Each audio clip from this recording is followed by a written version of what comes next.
Cinema 4D finally has decent UV editing, Canva unleashes some layer voodoo, and After Effects gets 50,000 shaders. It's Motion Mondays. UV unwrapping is finally less painful. Cinema 4D artists have been asking for a real UV editor for potentially decades, and last week Maxon delivered one. This is not a refresh. Noseman called it a completely new architecture, a new platform upon which a totally new generation of tools can be built. The old editor was tied to body paint, which created limitations that they really couldn't work around, so they rebuilt the whole thing. One key upgrade is explicit seams. The old system used proximity-based seams so UV islands could accidentally weld together, a nightmare that sent a lot of C4D artists round-tripping to other apps just to unwrap. The new system uses dedicated seam tags, and Noseman says that you will never again have that problem. He unwrapped a full Stegosaurus in 15 minutes. UDIMs are also much easier to work with. In addition to the new UV editor, 3 new MoGraph distributions have dropped. Edge lets you clone along mesh edges with gap and bias controls. Rivet is, as Jonas put it, a virtual nail gun. Procedural screws, rivets, sci-fi panel detailing, all updating live. UV projection drives clone positions by UV space, so think water droplets running down a face that follow the head as it moves. There's also a new particle property manager, plus modeling quality of life improvements that Noseman says will improve your workflow vastly, and that is a promise. Download it now if you're a Maxon subscriber. The stream link is in the description. There's a website called Shader Toy with 50,000 GPU shaders, fractals, glitches, distortions, generative noise fields, and until now, After Effects artists basically couldn't touch any of it. A new plugin called GPUDog just changed that. Drop it like it's hot, drop it like it's hot. Made by solo developer Tim Konstantinov, GPUDog runs GPU shaders inside After Effects in real time. No RAM previews needed. Glitches, halftones, lens blurs, long shadows, generative grids, all updating live. He calls the individual effects G-puppies, and there are 38 of them that ship with the pro version of the tool. The Shader Toy bridge is the part I find most interesting. Find a shader, copy the code, paste it into GPUDog, and it converts it into a working effect automatically. With the help of an LLM, you could write your own too. The Pro version has a live shader editor for forking and customizing any effect. Tim's stated goal is a community platform where artists share and rate G-puppies, a shader marketplace inside After Effects. This is a good example, by the way, of why After Effects has such incredible staying power. The plugin ecosystem just keeps growing. 11 G-puppies are free. You can trial the plugin if you want. Pro is $99 one time or $19 a month with a sale through June 20th. Link in the description. Time for a quick School Motion news roundup. We just launched a completely re-recorded Rive Academy Kickstart, the only course teaching Rive on their newest UI. All Access members, it's in the library now. We also just released a free Unreal Engine plugin. Node Ninja for Unreal reads your texture folders and automatically builds complete production-ready Unreal materials. Node Surgeon is included for upgrading existing materials, and there's a one-click nanite enabler for any mesh. It works on Unreal 5.5 and up. Completely free, link in the description. Our next Unreal course drops June 22nd, which is next Monday. Unreal Engine for broadcast design taught by Jonathan Winbush. Learn to build real-time graphics packages using Unreal's motion design tools. Available to All Access members next Monday, and there's nothing else like it out there. And we are launching community office hours for All Access members next month. Live sessions with TAs and the School Motion team to ask questions and connect. More details soon. And if you missed Ron Stern's Shape Layers workshop last Thursday, the replay is up. He's an After Effects wizard, and we all, including myself, learned things we didn't know that we didn't know. Side Effects dropped a Houdini 22 sneak peek last week, and the thing the community keeps coming back to is Gaussian splats. Specifically, that you can now rig and animate them. Train your own splats from CG geometry inside Houdini using tops, and then relight in Karma. The reel shows a procedurally rigged animated splat centipede. Crazy. That's not something you see in other software. Houdini is treating splats as a first-class production format.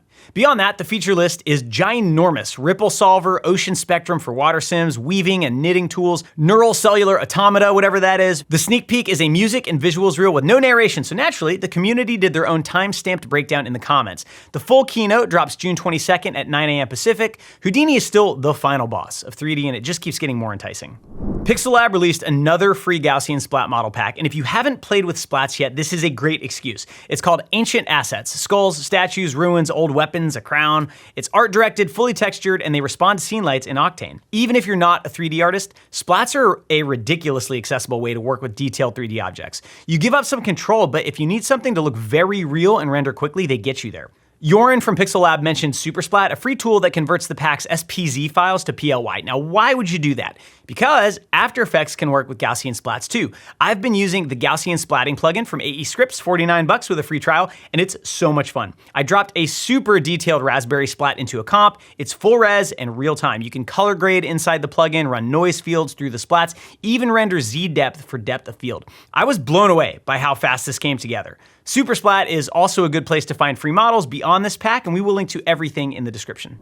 Every AI image tool drops you in the same place, a flat image you can't edit. Canva just made that the starting point instead of the endpoint. Their Magic Layers feature, now also inside ChatGPT, takes a flat image and rebuilds it as a layered editable file. Text even becomes live and editable inside Canva. Objects become movable elements. The background fills in cleanly. 9 million people used it in the first 4 weeks. So I took a painterly mid-journey generation with a ton of detail, the kind of thing that would be a nightmare to cut apart in Photoshop, and ran it through. It separated out the trees, the fence, the person, the mountains, these birds. You can move them around independently.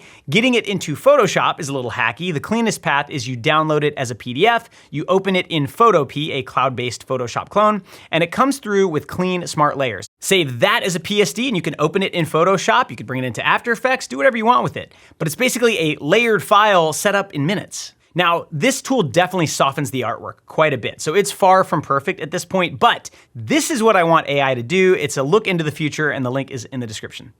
If you've been using clever hacks in Blender to get thin surface translucency, I have news! You can stop doing that. Stop it. Get some help. Blender 5.2 adds a thin wall mode to the principled BSDF that actually solves this correctly, and it's in public beta now. The old mix shader hack split light energy across 2 shaders, simulating subsurface scattering, but cutting your specular intensity in half. It looked fine, but it wasn't accurate. Thin wall handles leaves, curtains, paper, lampshades, soap bubbles, and architectural glass the physically correct way. Christopher 3D benchmarked it and got render times cut in half on a simple glass scene, and saved 42 seconds per frame on a complex interior. On a 150 frame walkthrough, that's nearly 2 hours of render time saved from one new checkbox. Blender 5.2 LTS officially drops July 14th. Time for some great work. First, a motion collab from 25 animators set to Earth, Wind, and Fire's Shining Star. Each animator got a color palette, a motif, and 10 seconds. The result shifts styles every 10 seconds and somehow holds together the whole way through. School of Motion TA and St. Louis was part of it. Full credits in the YouTube description. Next, Laundry made a piece for the Washington Lottery, and the real story is how. Director PJ Richardson said 80% was story, writing, and concept, but the animation was an AI workflow. They battled character consistency, they had to combine outputs, they brought in flame talent for cleanup. I mean, look at the credits. 3D particle artist, 3D generalist, storyboard artist, flame artist. It took a full crew. AI sped up a very expensive and slow part of the pipeline, but did not replace the team. It's a peek into the potential future of spots like this. And Oddfellows made a Replit brand sizzle that is restrained, classy, and well-designed. Replit is an AI vibe coding platform, and Oddfellows showed up with clean design and impeccable taste, all the things AI doesn't replace. The links for all of this is in the show notes. A video posted last week asked whether we're the last generation of 3D artists, and the answer Daniel, so nice they named him twice Danielsson, gives is more uncomfortable than just yes or no. Daniel is a 14-year commercial director, The Mill, BBDO, Nike, Disney, and a fellow motion design instructor. His 18-minute visual essay is extraordinarily well done. We will link to it. His core argument is generative AI isn't a tool for artists, it's a tool for clients. Clients prompt words and get output, which technically is what they've been doing with motion designers for decades. With AI, though, they're essentially renting a factory instead of one employee. The supply of decent-looking content might explode, the price floor then gets dragged down, and he predicts that 10% of artists will get 90% of the work by 2028, with juniors and hyper-specialists most at risk. Now, I actually agree with a lot of this directionally. One thought I had, though, which I've talked about here before, is Jevons paradox. The volume of content clients want could explode so much that there's more total work than ever, even if it concentrates more at the top. I always look at the 3D revolution. There's less hand-drawn work now, but enormously more animation overall. Daniel also makes a great point that what he's describing in his video is the professional market, not art itself. The winners are deep generalists with taste and communication skills, people who know what should exist before it actually does. He also says that choosing not to use AI might become a mark of prestige. Apple has already done campaigns calling that out. Now, I don't know how long that lasts, but it's a very interesting signal. Definitely go watch the video. It's amazing. The comments alone are worth the trip. Buck just published a page on their website that isn't for you. It's for Claude. Their creative director of AI, Evan Boehm, put it this way: the main site is still for people. This new section is for your Claudes, your bots, your AI agent swarms. It's a guide for AI agents, structured Q&As, query anchors, machine-readable context about who Buck is and what they do best. The goal is, when a client asks ChatGPT which studios to hire, Buck wants to be in the answer. Writing a README for the machines is more reliable than hoping a crawler infers the right things from a portfolio full of images. Is it effective today? Debatable. Most LLMs lean on training data more than a text file on your site, but Buck is playing for the agentic future, where AI is specifically sent to research vendors. That's already happening at the enterprise level. The implication, though, is your portfolio was built to make a human feel something. That doesn't translate to a retrieval system. Buck is the first big studio in this world to say that out loud, but they will not be the last. Our School Motion Student of the Week is Fawn Yong from Canada, who just completed the Pong Challenge in Animation Bootcamp. Now, if you haven't done Bootcamp, the Pong exercise is deceptively hard. A tennis match between two paddles using realistic physics, proper easing, follow-through, squash and stretch, a lot of graph editor coordination. Fawn nailed it and then kept going, adding cutaway scenes and personality flourishes that made it something a lot more than just an exercise. Fawn came into School Motion never having touched After Effects. Zero background, pure curiosity. Started with After Effects Kickstart, now crushing Animation Bootcamp. Fawn, you have a great eye and obvious talent. I cannot wait to see where you go next. Follow Fawn on Instagram, link in the description. C4D's take system has always been powerful, but managing a shot sequence in it has always felt like editing a film by clicking through a file folder. Rick Good built a plugin called Take Control because he needed it for client work, and it's now on Gumroad. You get a timeline panel where takes become clips you can drag, trim, split, and scrub through. C4D activates the right take as you go. Reference audio, markers, in and out ranges, per take notes and colors. You can even align camera cuts to VO right inside of Cinema 4D. Rick calls it a visual director for Cinema 4D takes. It's definitely not a Premiere or Resolve replacement, but it's shot planning inside of Cinema 4D. Great for multi-camera scenes, ArchViz walkthroughs, broadcast work, anything with a lot of shots in one file, and only about $29 on Gumroad. This one's a little personal. A designer named Rain Chapman got laid off, started freelancing, got frustrated with reference organization, and built a tool. Then she wrote me the most earnest cold email I've received in a while asking me to take a look. So I did, and the tool is awesome. So here we are.